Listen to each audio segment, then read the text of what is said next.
Amira Rosli buat kejutan sambut hari ulang tahun perkahwinan mama dan ayah, hadiahkan kereta. Begini reaksi mereka.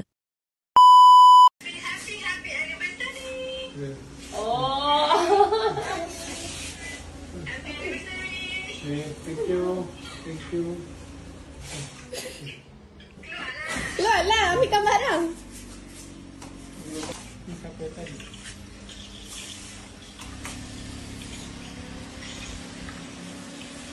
Happy anniversary for you too.